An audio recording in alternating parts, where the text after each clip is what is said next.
అది కాదే అమ్మాయి, 2 లక్షలు ఎక్కడి నుంచి తెస్తావు? ఊర్లో తాత ఇచ్చిన పొలం ఉంది కదా, అది అమ్మి తీసుకొస్తాను. ఉన్న పొలం కాస్త ఇప్పుడు అమ్మేస్తే రేపు నీ పెళ్లికి అవసరమైతే ఏం చేస్తావు? పెళ్ళప్పుడు చూసుకుందాంలే ఆంటీ, అయినా నా పెళ్లికేం తొందర?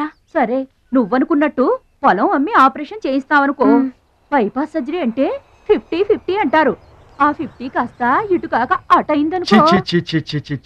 నీకు విగ్రహం ఎక్కువ, నిగ్రహం తక్కువ. ఏమి నోరు అనేది? అది కాదండి. చంపేస్తాను నోరు తెరిచావంటే. వెధవ డౌట్లు నువ్వును. మీరు ట్రైన్ ఎక్కాక రైలు పట్టాలు తప్పి నదిలో పడిపోతుందేమో. నదిలో పడిపోయిన తర్వాత 11వ రోజున మీకు జనం పెట్టాలా వద్దా? మీరు పోయిన తర్వాత సెకండ్ మ్యారేజ్ చేసుకోవచ్చా? అప్పుడు మళ్ళీ పెళ్లి చూపులకు వెళ్ళాలా? దరిద్రపు డౌట్లు నువ్వు కొట్టానంటనా? అమ్మాయి, దీని డౌట్లు వింటే హార్ట్ అటాక్ మనకొస్తుంది. విషయం అమ్మాయి చెప్పింది కూడా నిజమేగా. ఆ, నా ఆపరేషన్కి ఏం తొందర లేదు. అసలు ఆ పొలం ఉంచింది దాని పెళ్లి కోసమేగా. దాన్ని నమ్మడం నాకు ఇష్టం లేదురా. అది కాదురా, నా పొజిషనే బాగుంటే అసలు ఈ సమస్య వచ్చేది కాదు. ఇల్లు చూస్తే తాకట్లో ఉండిపోయింది. ఇప్పుడేమో నీకు ఆపరేషన్ చాలా ముఖ్యం. అందుకే మహాలక్ష్మి పొలం అమ్మేస్తానంటే కాదనలేకపోయాను. నువ్వు కూడా కాదనుకో. ఇక దాని పెళ్ళంటావా? రోజులు ఎప్పుడు ఒకేలా ఉండవు కదా, చూద్దాం.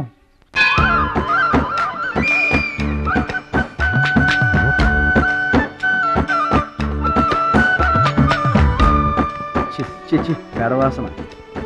ఎక్కండి బాబు, ఎక్కండి, త్వరగా ఎక్కాలా? ఆపండి, వచ్చేస్తున్నా. ఈ బ్రేక్ ఇన్స్పెక్టర్ ఎవరు?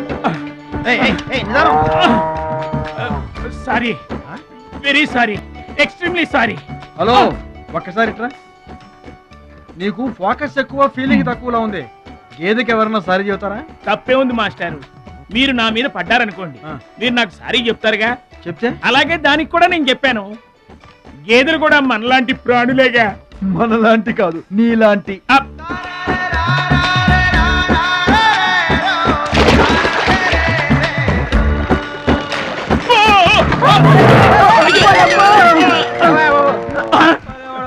చిమ్మైపోను.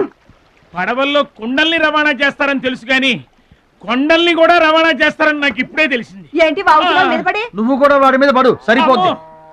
సారీ అమ్మా, వెరీ సారీ, ఎక్స్ట్రీమ్లీ సారీ. అవునమ్మా, నీ ఆరోగ్య రహస్యం బూస్తా కాదు, నాటుకోడి రోస్ట్. రోజు తింటావా? ఆదివారం తప్పించి. మరి ఆదివారం ఏం తింటావు? Mutton paste. అయినా నీకు ఇదంతా ఎందుకయ్యా వేస్ట్? నువ్వు ఇట్రా. ఈ గేదెలకు పేడ ఎక్కువ, పిడకలు తక్కువ. ఏమయ్యా, గేదెల్ని పడవలోకి ఎక్కించిన వాడివి, వాటి మంచి చెడు చూసుకోవద్దా? గేదెల్ని నేను ఎక్కించడం ఏంటి? అవి నీవి కావా? నా ఏం కావు. నీవి కాకపోతే మాత్రం ఎవరివో తెలుసుకొని తిట్టాల్సిన బాధ్యత నీకు లేదా? నువ్వు పెద్ద మనిషివి కావా? నేను పెద్ద మనిషినే. తిట్టు. ఎవడ్రా వాడు? గేదెల్ని ఎక్కించినోడు ఎవడ్రా? నేనే. ఏమయ్యా, నీకు బుద్ధి లేదా? గేదెల్ని కూడా పడవలో తీసుకొస్తున్నావేంటి? గోదాట్లో వదిలేస్తే ఈదుకుంటావా ఏంటి? దున్నపోతులో ఉన్నావు నువ్వు, ఈదుకుంటా రావచ్చుగా. గౌడి గేదెకి లాగు చొక్కేసిన ఫేస్ నువ్వును. మాస్టారు, అయ్యా, గేదెలు ఎవరివని మీరే అడగచ్చుగా, నన్ను ఎందుకు అడగమండం? అడచి ఆ అడిగి మరీ ఎవరు తిట్టించుకుంటారు చండాలంగా? I see. నా వ్యాపారం నేను చేసుకోక దురద కాకపోతే మీ వ్యవహారాల్లో నేను ఎందుకు వేలెట్టడం? ఇంతకీ ఏంటి నీ వ్యాపారం?